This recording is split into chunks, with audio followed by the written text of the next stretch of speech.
Hi folks, obviously second video coming up. This one's about the early days of the background, almost like a prequel to Hitler's foreign policy in some respects. So, Germany being banned from the League of Nations and weren't allowed to enter. This changed in 1926 when Germany joined the League of Nations.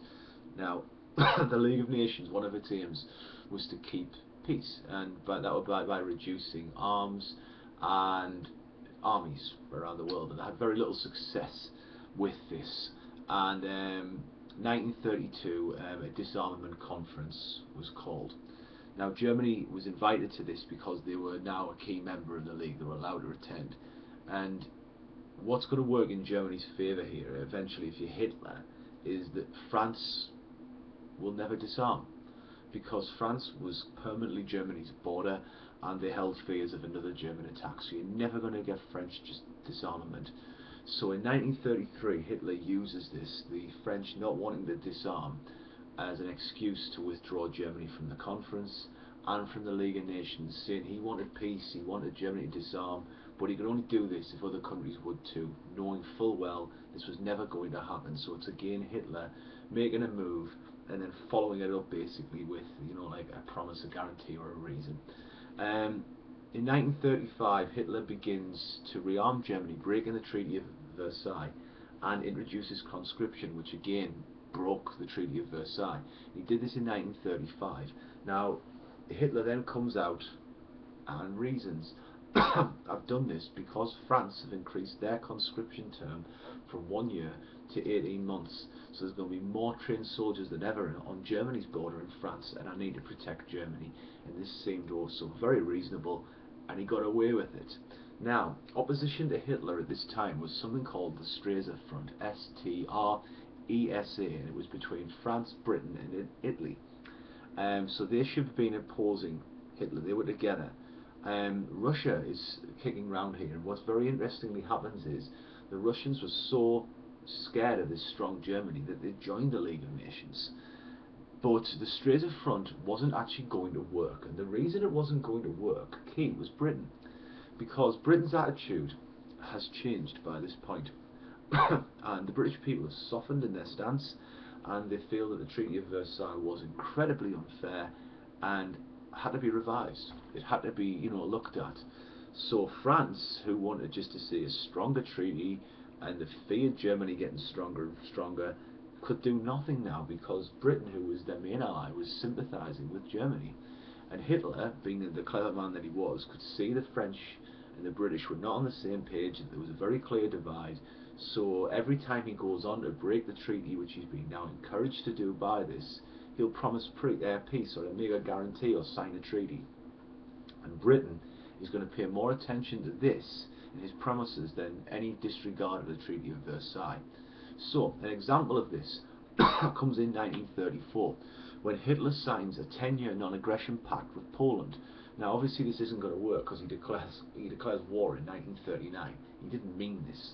However, he signed it in 1934, and he says he's guaranteeing the borders and boundaries of Poland, which is a great relief to the Polish people because this would mean that they felt he would not take back this Polish corridor, this strip of land that was dividing off parts of Germany and Prussia.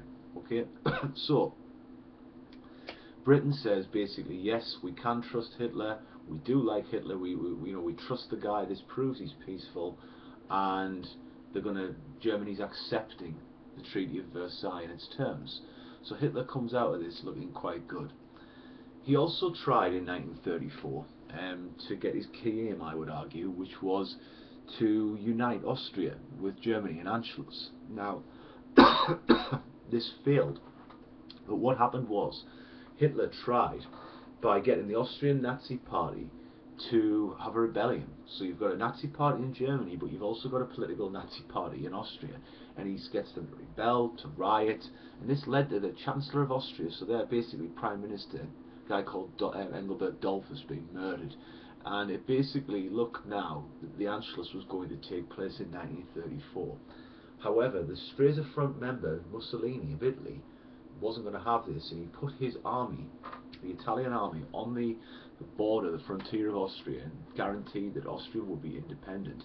And in 1934, Hitler didn't have Germany successfully rearmed enough in any way at all, had to back down. So he backs off and he basically says, well, I'm the leader of the German Nazi Party, I've got nothing to do with the Austrian Nazi Party, don't know what's going on there. So how did he rearm? Well, this really, Britain played a role here, and it was in 1935. And we signed the Anglo-German Naval Agreement, and this was a key thing, right?